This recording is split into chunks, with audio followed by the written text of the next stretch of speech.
credit for starting a thaw in the Cold War belongs to the Prime Minister.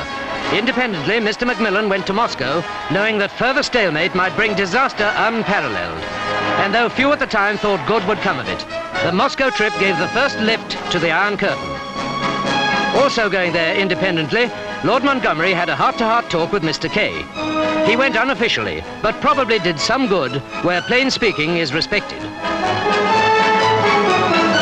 In hospital in Washington, John Foster Dulles, implacable enemy of communism, was a dying man when the Premier saw him.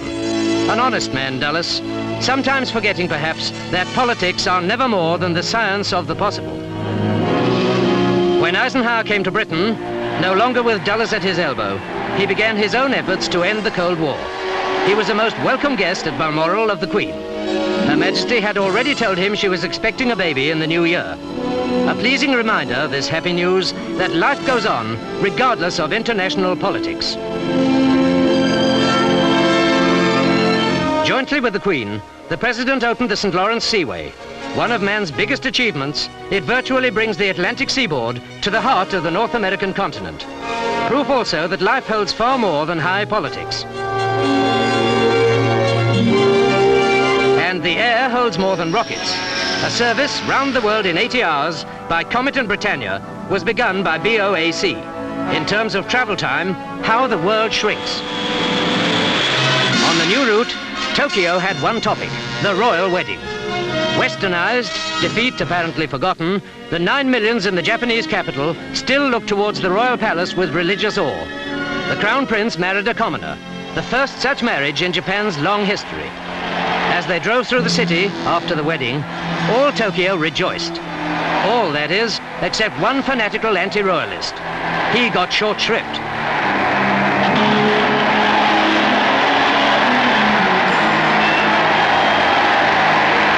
The royal pair remained wonderfully calm. Another royal wedding took place in Brussels, where Prince Albert, the King's brother, took for his lovely bride, with full family approval, Princess Paola of Italy. Belgium is wondering when Prince Albert's example will be followed by the King himself. But from Lhasa, Tibet, another ruler was in flight. Chinese forces swooped down on the capital, and to avoid capture, the spiritual head of the Tibetan people, the Dalai Lama, fled to India. China proved that by no means all the communist world wanted peace. In Cuba, on the other side of the earth, one tyranny was overthrown, apparently by another. But this rise of rebel leader Fidel Castro was a local disturbance, and they simmer down, even in Cyprus. Makarios returned with a peace plan hammered out in London. Then America, wonder of wonders, received Khruschev. And what would Stalin and Dulles have thought to see the red flag in Washington? The Iron Curtain was lifting indeed. Kay reiterated his plea for a summit meeting before seeing, as much as time allowed, of the United States, farms as well as factories. That Kay's mission was highly successful was mainly owing to the tact of his genial host. The diplomatic ice was melting as, through real ice, emerged Nautilus, the US atomic submarine. Nautilus' voyage under the North Pole probably indicated the future of merchant ships going at speed below surface where there are no storms. And on the surface, or rather skimming a foot or so above it, the hovercraft crossed the channel. No recent invention has made so wide an impression. This British achievement may change the face of water transport.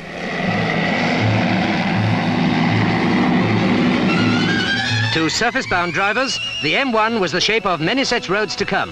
No traffic jams, no mile-an-hour crawl, with cars capable of 100. Road making sense at last. In motor racing, it was Britain's year. 300,000 saw the Le Mans 24-hour classic. At the wheel of an Aston Martin, the winner was Roy Salvadori. At Aintree, the 12th British Grand Prix was won in a Cooper climax by Jack Brammer, by this time hoping to be world champion. And sure enough, Brabham clinched the matter at Sebring, Florida, a worthy world champion driver. Over at Indianapolis, the famous 500-mile, raced on the world's most dangerous track, a pack of thrills, more crack-ups than usual.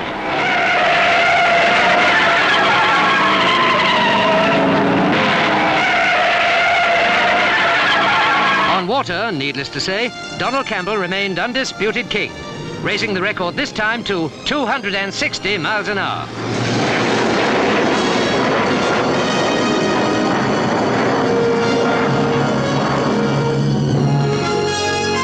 Campbell attended the dinner in honor of fellow sportsman, world champion driver Mike Hawthorne. No one dreamt that gay evening that tragedy was on the prowl.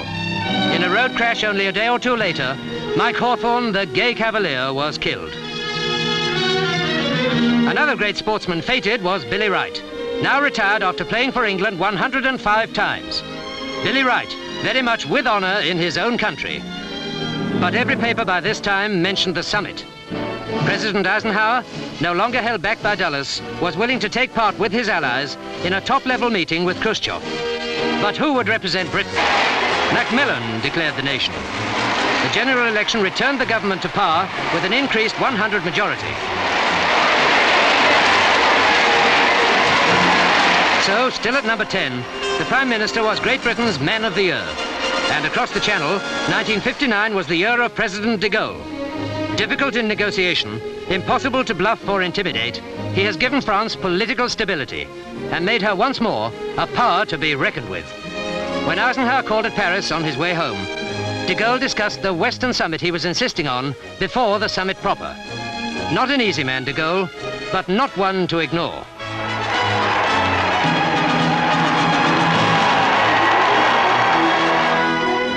Also smoothing the path to the Western summit and sympathetic towards de Gaulle is our own Prime Minister.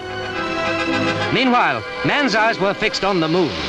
In the supreme scientific achievement of our time, Russian rockets first hit the moon, then photographed the side always hidden from the world.